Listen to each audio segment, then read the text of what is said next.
In this lesson, we shall look at question 8.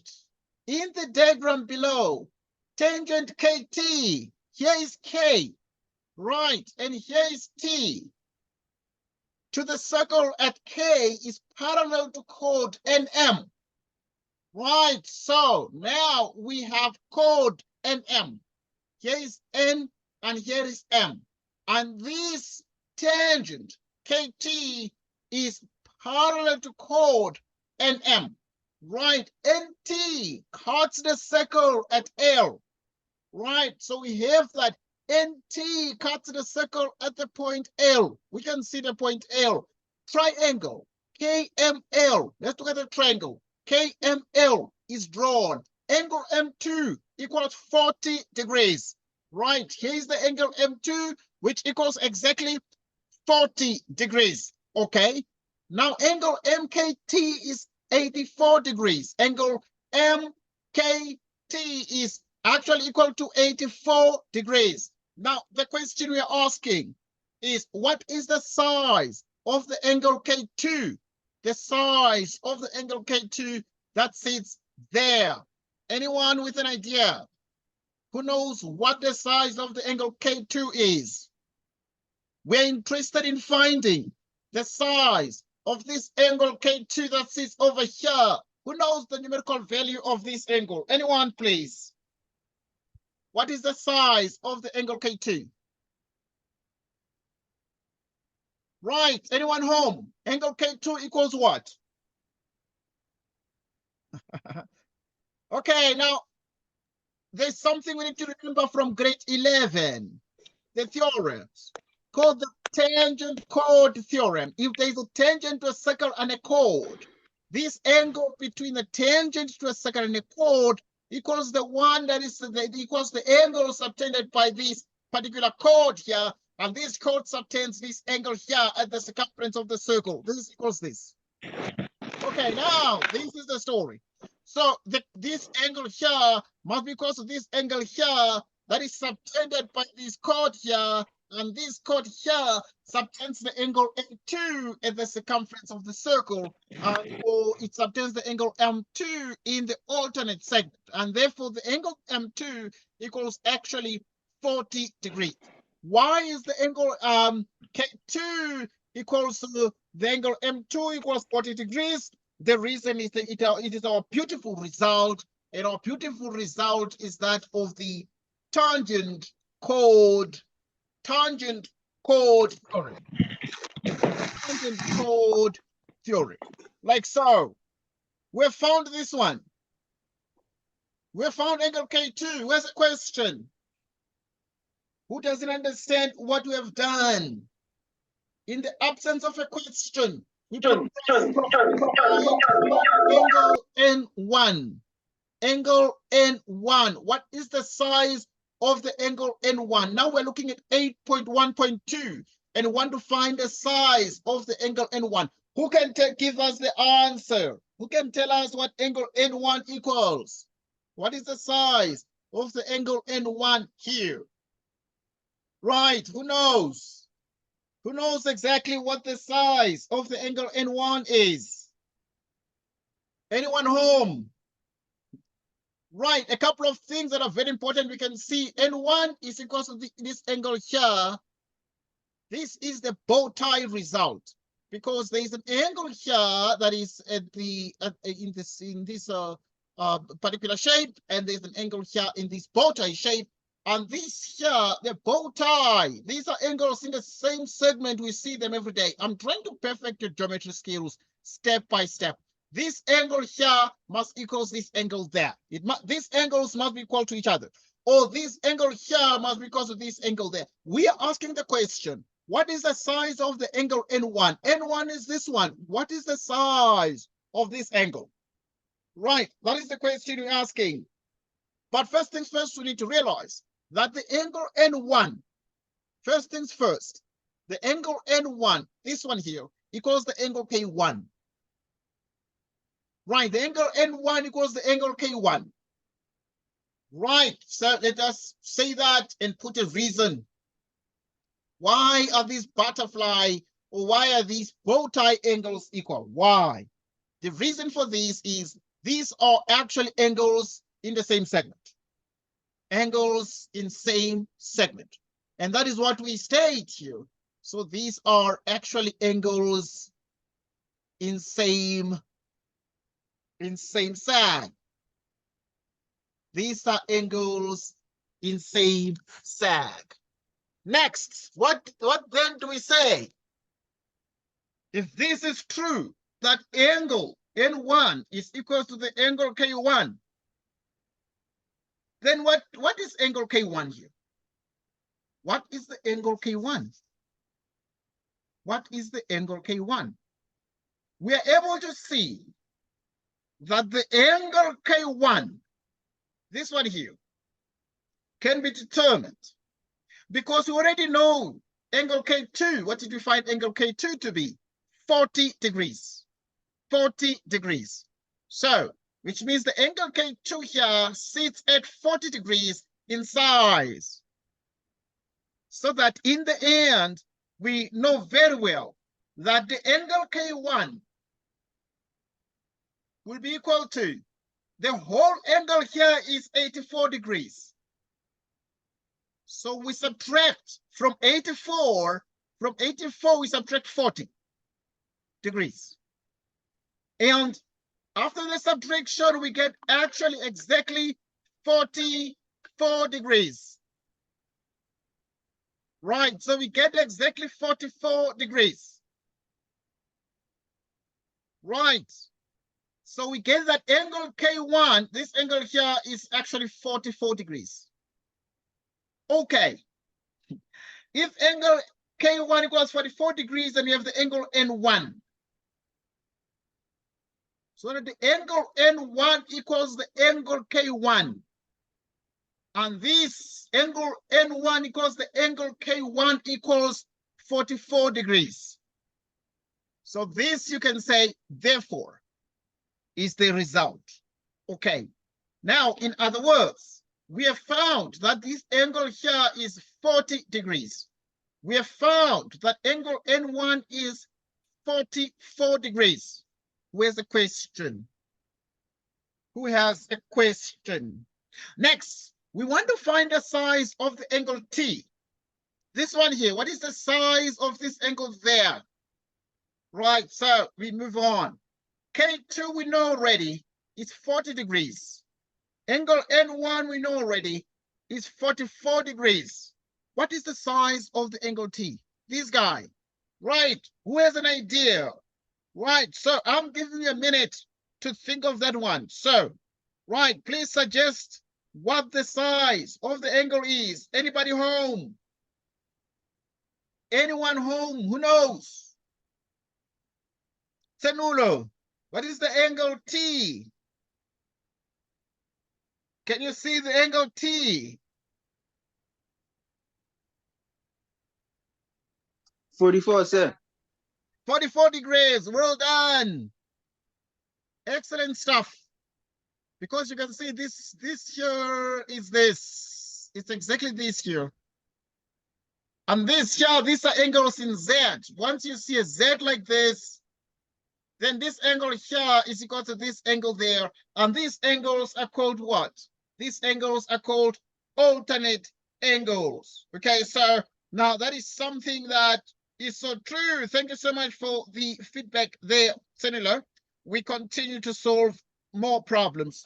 We found the size of those angles there, the size of some of the angles. Let us continue right now. We want to find, okay, we found T.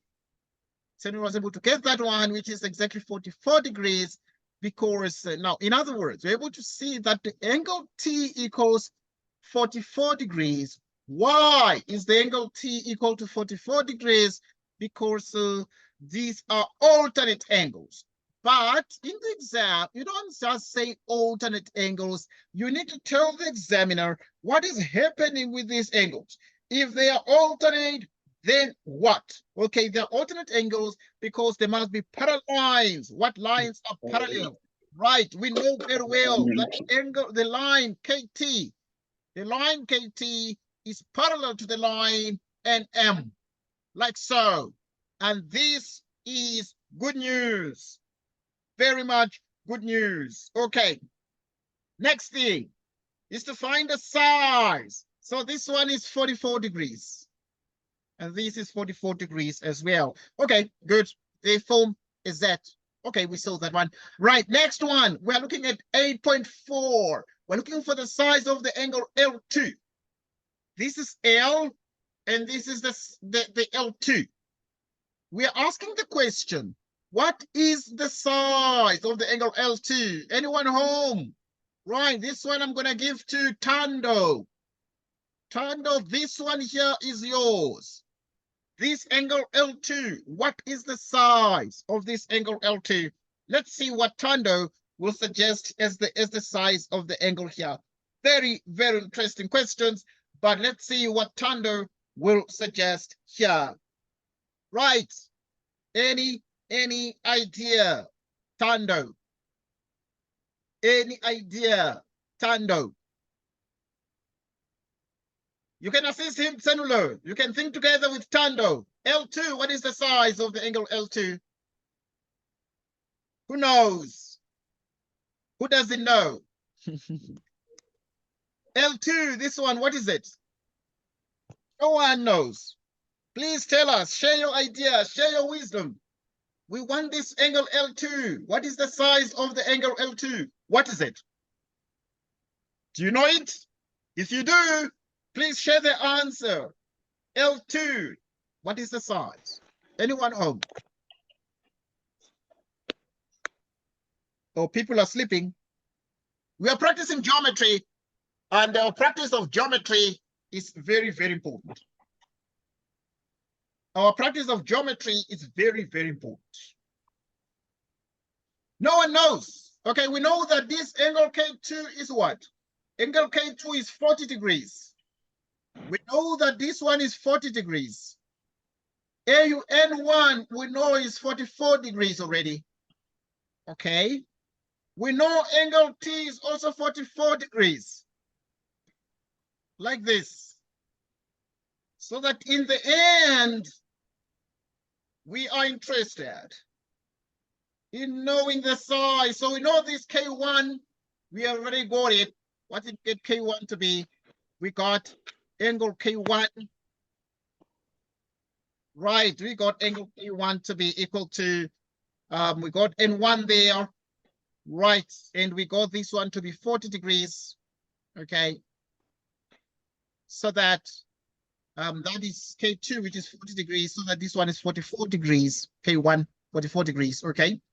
Right, so yeah, we are in business here. This is 44 degrees. This is 44 degrees. Okay, we're asking the question, what is L2 now? Whose eyes are closed and whose eyes are open? Are people blind that they can't see? What do you think, Tanulo? 92.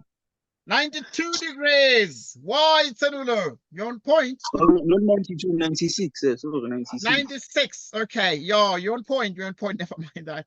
Okay, this one takes us back to grade 10. At grade 10, we're told that if there's a triangle like this, and such that this is C, 1, 2, A, B. Angle C1 is equal to angle A plus B. What is this? Interior angle. The exterior angle of triangle, isn't it? Okay, good. So this is the exterior angle of triangle. So the exterior angle of triangle is equal to the sum of the interior opposites. So same here. This one here goes down, and this one is like this, and this one goes there. And this guy is like a boot. It's like a soccer boot. Whatever the shape resembles, it looks something like this. So what is the angle L2, which is this one here? Right. So the angle L2 is equal to what? Right. So the angle L2 here, we can see is equal to K2. It's equal to the sum of the interior opposite angles. So L2 equals K2 plus T. And why? Why is this? It is exterior angle of triangle. Exterior angle of what? of triangle. So that angle L2 is equal to, what is K2? K2 is actually equal to 40. We already know that one. The angle T, what is the angle T? Is 44 degrees. We can get the sum, and the algebraic sum of these two geometrical angles is 84 degrees, like so. And this is the answer. So the angle L2 is actually equal to 84 degrees there. Right, so that is the side of the angle L2 is the sum of these two angles, and it is actually equal to 84 degrees in symmetrical size. Where's the question? Who does not understand why you are saying this? The next question is to both of you, L1. The angle L1, what is the size of this angle? This one. What is the size of the angle L1? We already know K2 is 40 degrees. We already know angle N1 is 44 degrees. We already know angle T is 44 degrees. We already know angle L2 is 84 degrees. The question you're asking is, what is the size of the angle N1? L1. L for learner. L for learner. Right, so what is the size of this angle? This guy here, if this one here, K2 is 40 degrees, N1 is 44 degrees, the angle T is 44 degrees, angle L2, this one here we know very well is 84 degrees. What is the size of the angle L1? This guy, what is the size of the angle N1? L1. Anyone home? Right. Anybody home? Yeah. Okay. Too many ways to kill a cat. And now, yeah, I know very well that some people like killing cats, but yeah, anyway, too many ways to do this problem. That is the point we're trying to put across. Right. So what do we say? What do we say? What do we say? We already know the angle K1. This one is 40 degrees. This one is 44 degrees. 44 plus 40 is 84. 44 plus 40 is 84. Now, what is the size of the angle L1? Okay, so yeah, that is what we want. So we can decide to work in this triangle KLM. We can stay inside this triangle. And if we do, we tell the examiner that, Mr. Examiner, as we're doing 8.1.5, we're going to work in triangle KLM. Please always speak to the examiner. They're going to give you the marks. Right, so they have that obligation. So in that triangle, then you can quickly say, without wasting time in the exam, you don't have the whole day there. We just have only 3 hours to finish this paper. So it's 44 degrees plus. So you can start with the 44 degrees plus 84 degrees, right? Plus 84 degrees plus. So you can add all the angles here. There's a 44 here. There's an 84 here. There is L1, angle L1. And then you add to this 40 degrees. The sum of these angles is 180 degrees. Why is it that when we're adding all the angles in a triangle, we get 180 degrees? Why? And what is the reason for this? And how do we write it? We say angles sum in triangle. And this is it. Angles sum in triangle. And we state it that way. Okay. The next thing we do is to find the angle L1. What do we do to find the angle L1? So the angle L1 is equal to 180 degrees minus. So now we're 40 plus 44 is 84. And 84 plus 84 is 168 degrees. And what is 100? Now we added we're adding this 44 plus the 40, and we are getting 84 degrees. And we have 84 degrees plus 84 degrees, and 84 plus 84 is 100. 168 degrees. 180 degrees minus 168 degrees. What is the result? 12 degrees. 12 degrees. And then this is it. Okay, 12 degrees. So that in the end, then we know very well that this angle here is exactly 12 degrees. It's exactly 12 degrees. Good. And those are the reasons over there. Any question? Who is confused? Who is confused? Who has an idea? Who has any different view? We move on to the next question.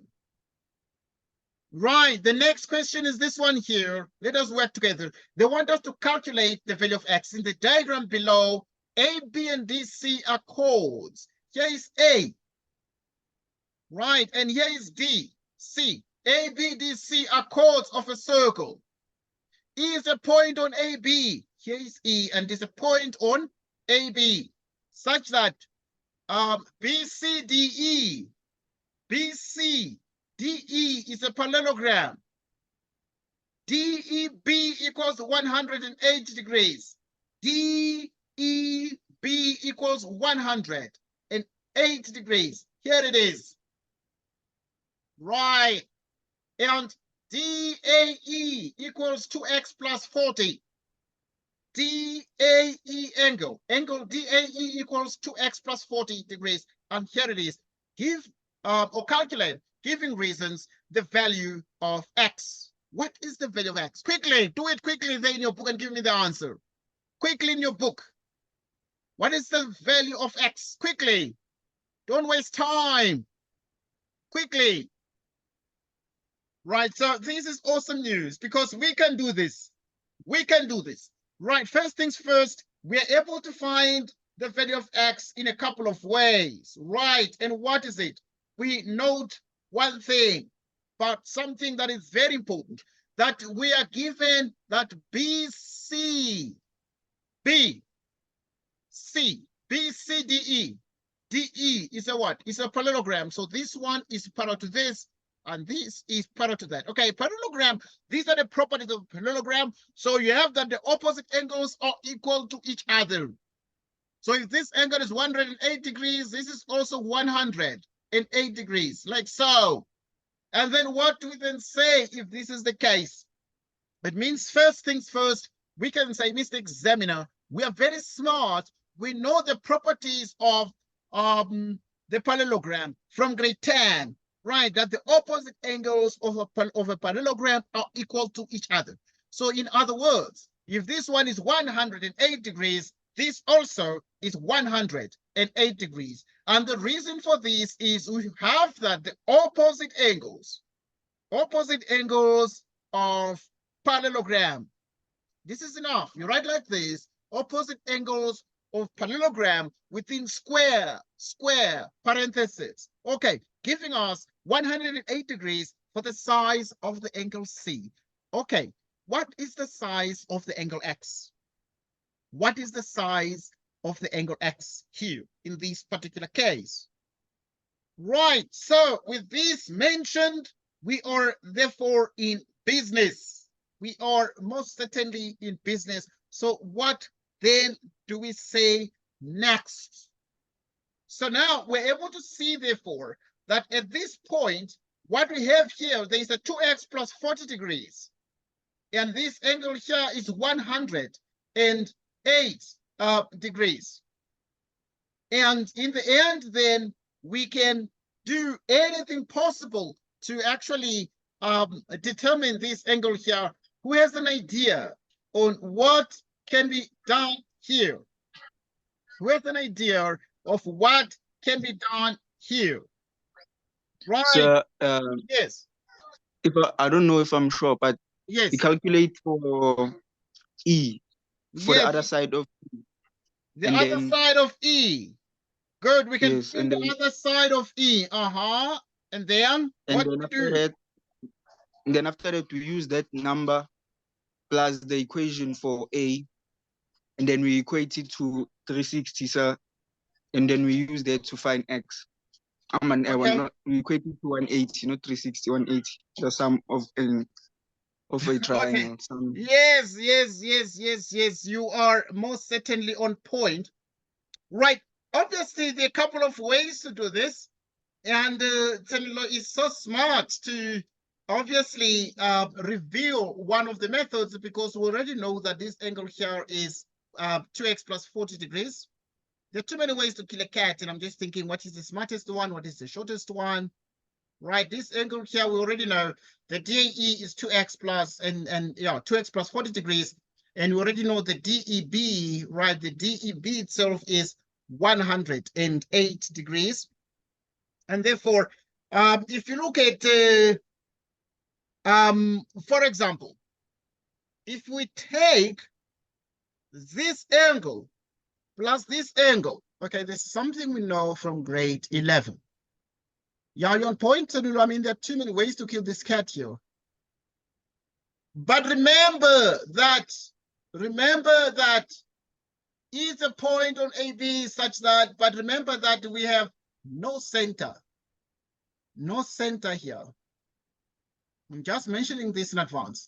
But now we know from grade 11 that if you have A, B, C, D, please open your minds. Angle A plus angle C is 180 degrees. And these are opposite angles of a cyclic quad. Opposite angles of cyclic quad. Opposite angles of cyclic quad. So that in the end, then we can add this one with this one. Okay, and then we get 180 degrees. So yeah, we have this one here that is like this, and Tenilo was just on point. This is called a quadrilateral. Quadrilateral means 4 vertices. A shape with 4 vertices. Geometrical shape with 4 vertices. So we can add this one together with this one here. So we can add, because they're opposite. So in other words, we have 2x plus 40 degrees. 2x plus 40 degrees. And then we add it to 108. We add it to 108 degrees. And by adding it to 108 degrees, the result is what? Is 180 degrees. Why is this the case? It is simply the case because we are here to show and to also explain that these are opposite angles of cyclic quad. Opposite angles of cyclic quad. Okay, we know that the opposite angles of cyclic quad do what? The opposite angles of cyclic quad are supplementary. These angles are supplementary. So yeah, we're in business. We are in business. So that then in the end, we're able to get 2x, which is equal to 180 degrees minus 148 degrees. What is 180 degrees minus 148? Equals 32 degrees. And therefore, x equals 16 degrees. And that is the answer. X equals 16 degrees. And this is the answer to this question. It is the answer. 16 degrees is the value of x there. Okay.